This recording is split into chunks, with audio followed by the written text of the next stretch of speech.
নমস্কার, কেমন আছেন আপনারা? আশা করি আপনারা সবাই খুব ভালো আছেন। আমিও কিন্তু বেশ ভালো আছি। প্রিয়শ্রী ব্লগে আপনাদের নতুন একটা ভিডিওর সাথে অনেক স্বাগত জানিয়ে ব্লগটি শুরু করছি। আশা রাখছি আজকের ব্লগটা আপনাদের খুব ভালো লাগবে। এখন ওই ঘড়ির কাঁটায় বাজে 7:40।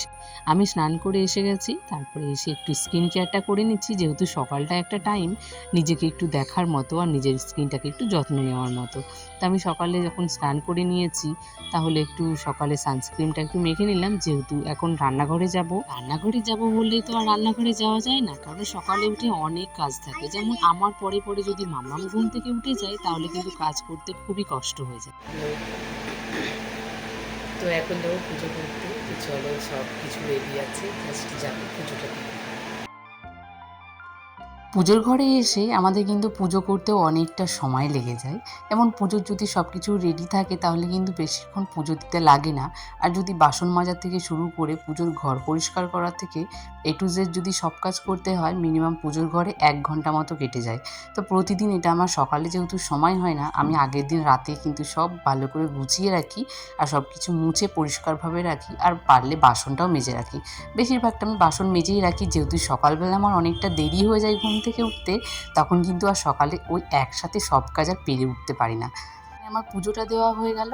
আর আমার তো এই হনুমান চালিসা না পড়লে আমার দিনটা শুরুই হয় না। তো প্রতিদিন আমি সকালে উঠে যখন পুজো করি, তখনই কিন্তু হনুমান চালিসা একেবারেই পড়ে নিই। আর একটু সকালে টিফিনটাও সেরে নিলাম, ওই মুড়ি আর ভুজিয়া দিয়েই। তো সকালবেলা বেশিরভাগটা এটাই খাওয়া হয়, আমি খাই না, ও যখন খাই ওর সাথে দুটো খেয়ে নিই, তাতেই হয়ে যায়। এদিকে আমি রান্না বসিয়ে দিয়েছি, যেহেতু আজকে যাবো একটা নেমন্তন্ন বাড়ি, খাওয়া দাওয়া আছে, তাই একটু বেশি কিছু রান্না করলাম না। ওই আঁকড়ি আলু ভাজা আর ডাল, আর তার সাথে করেছিলাম মাম্মামের জন্য একটু পাঁপড় ভাজা আর আলু সিদ্ধ। এই দিয়ে আজকে সকালের খাওয়া দাওয়াটা হয়ে গেছে। সকালবেলা যখন জামা কাপড়গুলো কেচে দিয়েছিলাম, তখনও কিন্তু প্রচুর রোদ ছিল, কারণ এখন সকাল 6টাতে এত পরিমাণে রোদ হয়ে যায়, মানে সূর্যি মামা মনে হয় একসাথে 4টে উঠে যায়। তো আমি সকালবেলা জামা কাপড়গুলো কেচে দিয়েছিলাম, প্রায় আমার রান্না হয়নি, এদিকে কিন্তু সব জামা কাপড় শুকিয়ে গেছে। তাই ভাবলাম যে ছাদ থেকে আগে জামা কাপড়গুলো তুলে নিই। আর এদিকে প্রচুর পরিমাণে যেহেতু রোদ, নাহলে সব পুড়ে যাবে। আর এদিকে মানে দেখো, ড্রাগন গাছটা দেখছো? ড্রাগন গাছটা এতদিন তোমাদের সঙ্গে শেয়ার করতে পারিনি, এখন কিন্তু প্রায় দিনই দেখতে পারবে, যেহেতু এখন সিঁড়ি হয়ে গেছে। বাইরে এতটা পরিমাণে রোদ যে আগে ঘরের কাজগুলো বাকি রেখে যে সকালে জামা কাপড়গুলো কেচে দিয়েছিলাম, সেগুলো আগে তুলে নিয়ে আসলাম, কারণ এত পরিমাণে রোদ যে প্রায় সব শুকিয়ে গেছে। মামামের জন্য যে এত মোটা মোটা যে কাঁথাগুলো, সেগুলো শুকিয়ে গেছে, শুধুমাত্র একটা আছে। তো সেটা পরে গিয়ে নিয়ে আসবো, আর বাকিগুলো তুলে নিয়ে আসলাম, নাহলে সবগুলো পুড়ে যাবে। আর এখন ঘরের বিছানাপত্র তুলে নেব। এখন ওই 10:45 মতন বাজে।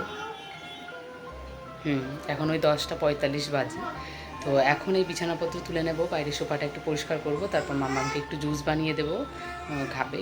এদিকে আমার বিছানাটা পরিষ্কার করা হয়ে গেছে, তো চলো তোমাদেরকে দেখায়। আর এদিকে আমার পেটটাকেও কিন্তু সুন্দর করে ক্লিনিং করে নিয়েছি, যেহেতু একটা জায়গায় যাব, তার আগে যদি ঘর দুয়ার পরিষ্কার না থাকে না, তাহলে কিন্তু মন চায় না যে কোথাও যায়। আর এদিকে দুটো ড্রেস আনা হয়েছে, কারণ যেই বাড়িতে আমরা যাব, তো সেখানে একটা ওই শ্রাদ্ধ বাড়ি অনুষ্ঠান, যদিও সবাই তো দেবে, সেই বাড়িতে একটা বাচ্চা আছে। তো ভাবলাম যে চলো, ওই বাচ্চাটাকে আজকে আমিই দিই। তো সেভাবে কোনোদিন কিছু দেওয়াই হয়নি, তাই একসঙ্গে দুটো সেট নিয়ে এসেছি, একটা মাম্মামের জন্য আর একটা ওই বাচ্চাটার জন্য। তো দুটো কেমন হয়েছে অবশ্যই তোমরা কিন্তু কমেন্টে জানিও। আর এদিকে আমি যেগুলো পরে যাব সেগুলো বের করে নিলাম, ড্রেসগুলো, আর মাম্মামের জন্য এই কালারটা রেখেছি। তো খাওয়া দাওয়া করে এখন আসলাম, আর লেগে গেছে প্রচণ্ড গরম। তো এখন এই ড্রেস আপটা চেঞ্জ করে নেব, তো চলো আগে চেঞ্জ করে দিন। আর মামাম কী হয়েছে, মামাম মানে খেতে বসেছে, তারপরে পুরো 1 গ্লাস জল মামামের গায়ে ঢেলে দিয়েছে। তো যাই হোক, সেটা নিয়ে একটু অসুবিধা করে খেয়ে তারপরে চলে আসলাম। তো এখন গিয়ে চলো ঘুমাবো। খাওয়া দাওয়া করে তো এসে আর ঘুমাতে পারিনি, যেহেতু এতটা পরিমাণে গরম না, ঘরে ঘুমানোই যাচ্ছে না। তাই মাম্মামকে বললাম যে চলো মাম্মাম একটু ছাদে গিয়ে বসি, আর যেহেতু রোদটা এখন পড়ে গেছে, ছাদে একটু একটু করে হাওয়া দিচ্ছে, ভালোই লাগবে। তো তাই ছাদে এসে মামেই বসলাম। বাড়ি থেকে এসে তারপর ওই দুপুরবেলা আর ঘুমাতে পারিনি, কারণ এতটা পরিমাণে যে গরম, আর ঘরের মধ্যে তো প্রচুর গরম, তাই ঘুমাতে পারিনি। যে ভেবেছিলাম একটু বারান্দায় ঘুমাতে পারবো, কিন্তু আর ঘুমানোটা হলো না। তো মামাম আর আমি মিলে একটু বসেই ছিলাম, ফোন দেখছিলাম। তারপরে দেখলাম বাইরে বেশ ভালো হাওয়া দিচ্ছে, তো ভাবলাম যে চলো মাম্মাম আর আমি গিয়ে একটু ছাদে গিয়ে বসি, ভালো লাগবে। তো এখন ছাদে বসে আছি, আর বেশ একটু একটু করে হাওয়া দিচ্ছে না, খুব ভালো লাগছে হাওয়াটা।